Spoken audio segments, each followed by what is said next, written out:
Hey herbal hotties, I'm going to be teaching you how to make a tincture today. So we're going to make one with apple cider vinegar and we're going to make the rest with 80 proof vodka. So this is the vodka that I used. I just picked it up at the liquor store, and just some apple cider vinegar from your local grocery store. It doesn't matter the brand. Make sure you just swish it around first though. And you're going to want to make sure that you have jars for whatever quantity that you're doing. And of course, you're going to want to make sure that you have the herbs that you need to use. Herbs on herbs on herbs. Alright, so for the first one, I'm going to be using 2 smaller jars. We're going to do one with vodka, and we're going to do the other one with apple cider vinegar. So this is just mullein leaf. This is good for mucus and clearing out the lungs and any kind of infection that you may have there. So I recommend this tincture for all the smokers out there.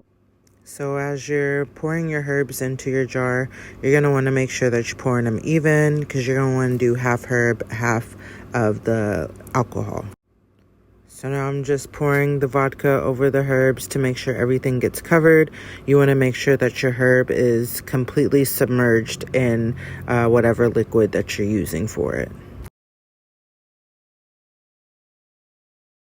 So after you've submerged your herbs in the liquid, you're going to shake it around to make sure that everything is covered in your liquid. And I'm just checking to make sure that there's enough in there. And whenever you're done, you always want to label it so you don't get anything mixed up. So now I'm doing the apple cider vinegar on the mullein, and it's basically the same process. I'm just going to make sure that it's fully submerged and that everything is covered.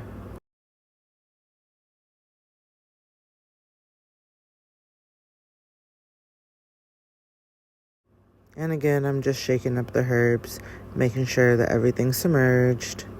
And this is my first time doing the apple cider one, so it kind of looked cool to me. And whenever you label it, you just want to put what's in it and the date that you're doing it. So for the next one, we're going to do a Soursop tincture. I've actually haven't done this one either. This is my first time, but I bought this for a client that is battling cancer. So I gave it to her to basically assist her body. So with the soursop leaves, you're going to want to break them up into pieces. You'll kind of see me pull it apart. And I kind of like to pull the stem out of it.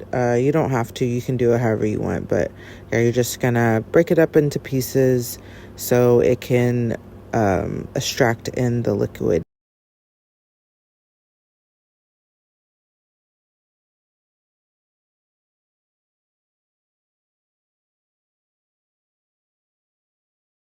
And again, this is going to be the same process as the other two.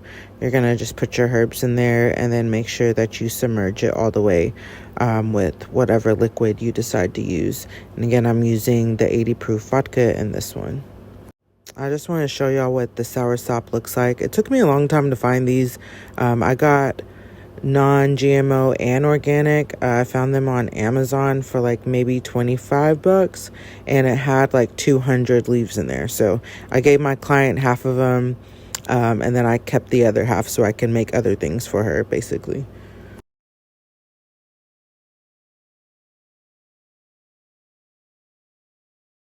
And you always want to shake your jar around.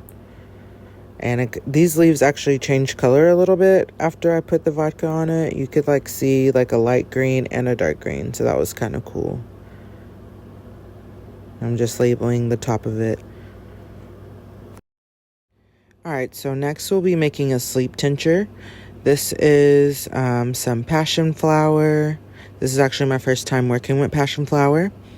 And then we're gonna use some valerian. And I just want to show y'all, it kind of looks like little rocks. It's valerian root. You can also get it in powder, but that's the root. I'm gonna put some of that in there. And then we're also going to add our chamomile. Chamomile is good for falling asleep as well. And I'm doing just about 1/3 of each. I did a little bit extra valerian than the other herbs because that's what I prefer. So whenever you're done, it should look like this. It's really pretty.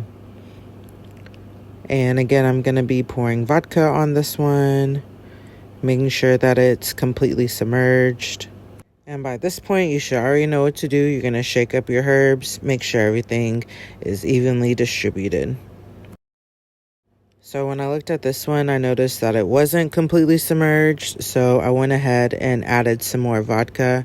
And after you let it sit there for about 5 or 10 minutes, you'll know if you need to add more vodka or not. Alright, so the next one that we're going to make is a hangover tincture. This one's my favorite one to make and to promote. So this is dandelion root at the bottom. I'm just going to make sure that it's all even. And then we're going to use astragalus and put that in the middle. And then on top, we're going to use like a whole pack of milk thistle. And you can kind of see it looks like sunflower seeds. So I really like this one. We're using vodka. Just going to do our whole process, submerge it with our vodka, make sure it's covered, give it a good shake, and then we're going to check to make sure that it's all the way submerged and label it. And now you officially know how to make a tincture. If you would like more knowledge about herbs, I suggest that you follow me so you can see more of my videos. But also, these are 2 books that I like to use and that I highly recommend for people that are just starting out. If you'd like to learn more about herbs, make sure that you follow me so you see all of my latest updates. And if there's anything in particular that you'd like to learn, make sure that you leave in the comments so I can see it. Thank you. Have a good one.